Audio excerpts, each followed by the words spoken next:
Chris Weaver with Fox 8 WGHP in High Point. Chase, when you hit the barrier in turn 1, after that, when did you know it was going to be okay and you might have a chance still?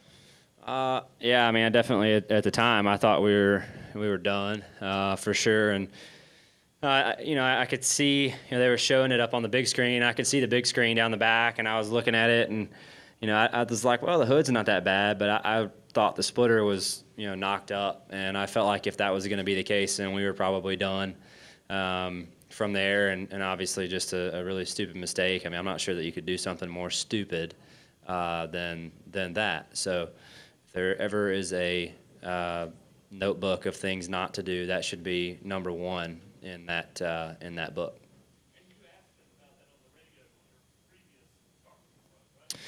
Yeah, I was curious about it, and I just didn't compensate enough for the faster pace, and I mean, yeah, it's nobody's fault but mine. All right, go ahead up front. Chase, Pete McCall with AutoRacing1.com.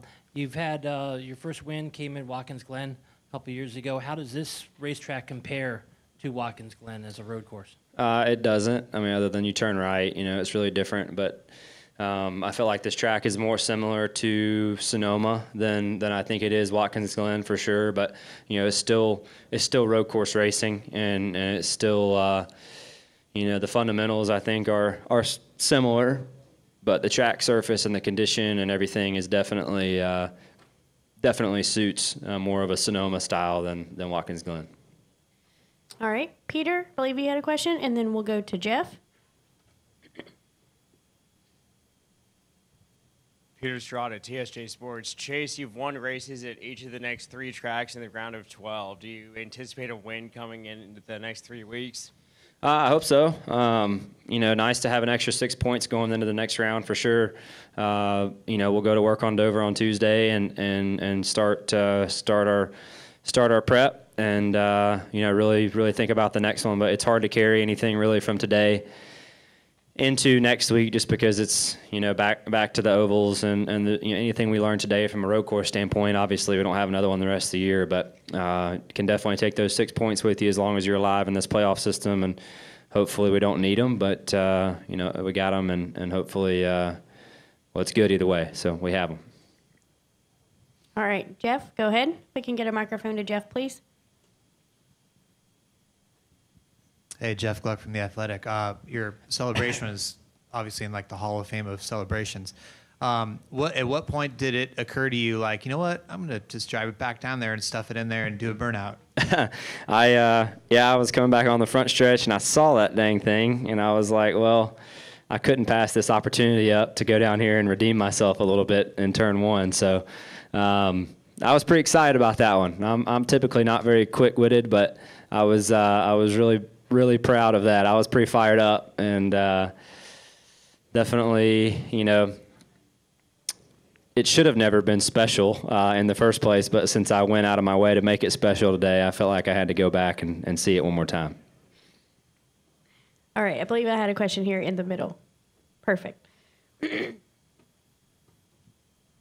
Jay Boyd, Independent Tribune. You didn't sound too pleased with your practice or your qualifying, on Friday, but of course practice went really well for you yesterday. What were you able to see yesterday that helped you bring it together today? Yeah, that's a good question. Friday was really just a struggle. Never felt like I got into a rhythm Friday.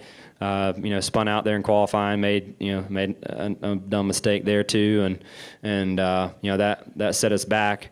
Certainly not how you want to start the race, middle of the pack. You're asking for it, in there and getting no body damage or some problem. So, luckily was able to get our car driving better yesterday in practice, and then stayed out of trouble those first handful of laps, and was able to kind of get strung out and get into a rhythm, and then from there felt like our car was close. All right, we're gonna head up to the press box. Any questions in the press box?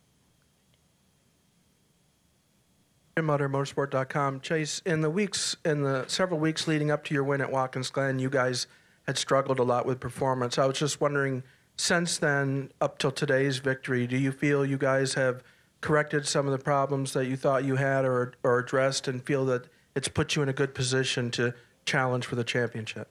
Well, I think we're a stronger team now than we've ever been. I honestly feel like we're really close to being able to assert ourselves amongst those top teams. I feel like we have that in us. I don't say that because we won today. I say that because I believe it, and I think that we definitely have work to do. You know, you can't go and run as bad as we did last weekend and then come here and win. You've got to be able to have a little more consistency than that. So we definitely have our work cut out for us in trying to get better. But I think we are the type of team, and we have a good enough group of guys that we can run with those guys, or really whoever, I think, whenever we're at our best. And I thought we proved that today. All right, any additional questions in the press box? No further questions. Okay, we'll come back downstairs. Adam Fenwick from Speed Sport. Chase, it was a good weekend for the entire Elliott family. Your dad got to visit Victory Lane yesterday at Road Atlanta, and then you win today. I can't imagine that's something you expected would happen over the course of your career. You win in the same weekend as your dad. What did that mean to you? Yeah, it's cool. They've been driving vintage cars at Road Atlanta this weekend. I wanted to go over there and see it. I've never made a lap at Road Atlanta, so it looks like a really cool place. But yeah, definitely neat. Not something you would necessarily think would happen, or that's kind of a tough thing to do for sure. But definitely pretty cool, and hopefully we can share some more weekends like that moving on. All right, Nate, and then Barry. Nate, go ahead. Nate Ryan, NBC Sports. Chase Allen was in here and was talking about how there was confusion for you guys on the order of one of those cautions. Could you explain? I think it was near the end of stage 2, maybe? Yeah, I have to ask a question on that one. I don't understand why that was okay or why that wasn't addressed. But yeah, I think the 48 and the 2 were in flip-flop positions. It was made apparent over the radio.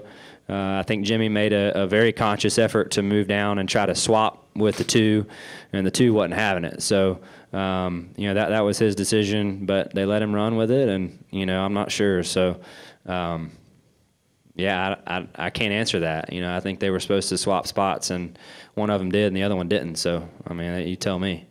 Is this race tougher year 2? I don't know. I mean, I know it's a road course, but a different kind of road course for NASCAR to call it, where sometimes the guys spin, there's yellow, sometimes there's not. Is it a little bit confusing from your perspective on all that going on?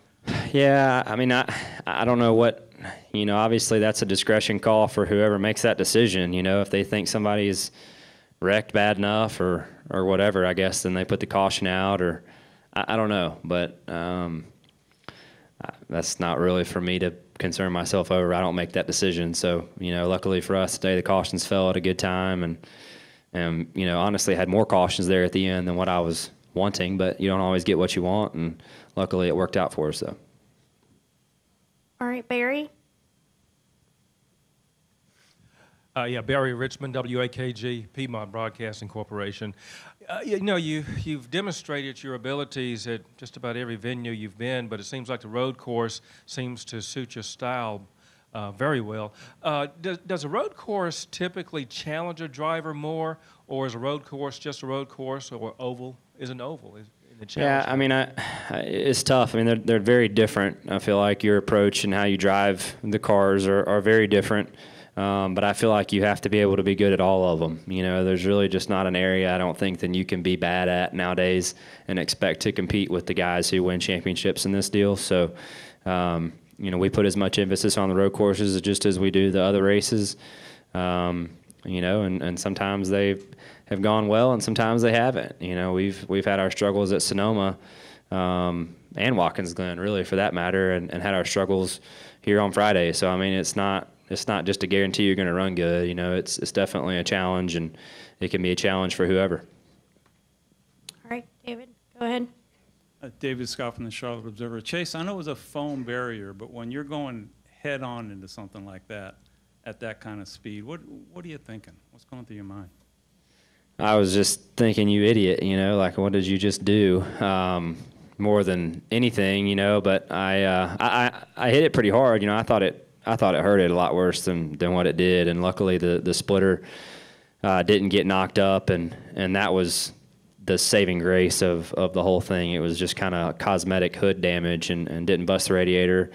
Guys did a good job. A lot of times when you have damage like that, come down pit road and you try to fix it, and sometimes you can make it worse by pulling and pushing and too hard on that stuff. I mean, those are fragile areas. There's really no support for the front fenders. After it leaves the front bumper, it's kind of just its own piece of metal until it gets back to the A-post. So that's a fragile piece of an area of the car that could potentially cause a tire rub or this or that. So guys did a nice job to put it together the right way. All right, we're going to take another question from Jerry. Jerry Jordan, Kicking the Tires.net. You may have answered part of this, but to lead 35 laps, to be out there to overcome what had happened and to have that momentum going into the next round of the playoffs, how important is that for you as a team to get that win? Well, I mean, just those extra 6 points, Who led the most laps today? Oh, okay. So is that a point? No, not anymore? Never mind. Bummer.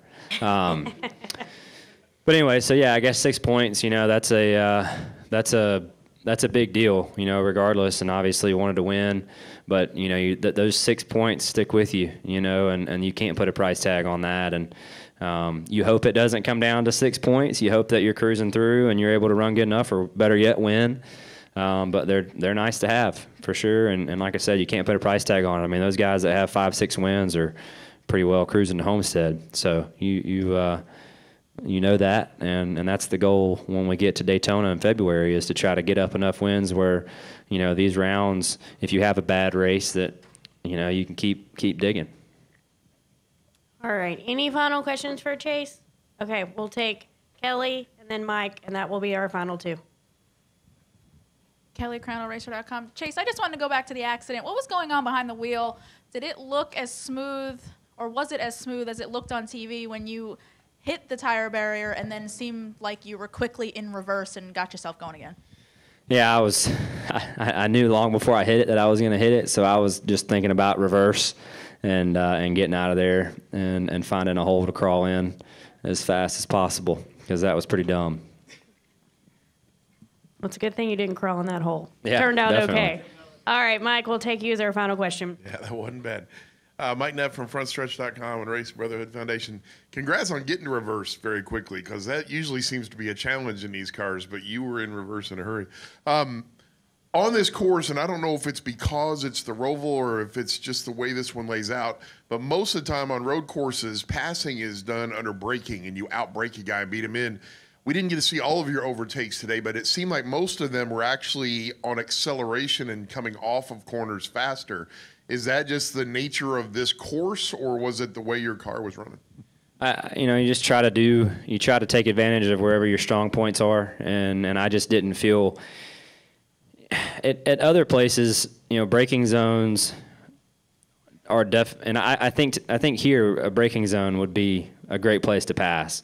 The problem with here is if you blow the backstretch, you could potentially have ruined your day. So the risk versus reward there doesn't make a lot of sense. Other places, Watkins Glen, you outbrake somebody into turn one. Well, if you blow it, you just run wide, So I think you have to think about that, and I think that was probably a big reason why guys weren't just, chomping at the bit to pull out a line down the back, because we didn't know if we were going to make it by ourselves a lot of times, much less, two people. So. All right. Well, good news. Inspection has cleared. Hey, that's good. Forgot about that. You are officially the race winner. Thank you for spending some time with us tonight, and congratulations on that win. Thanks, guys.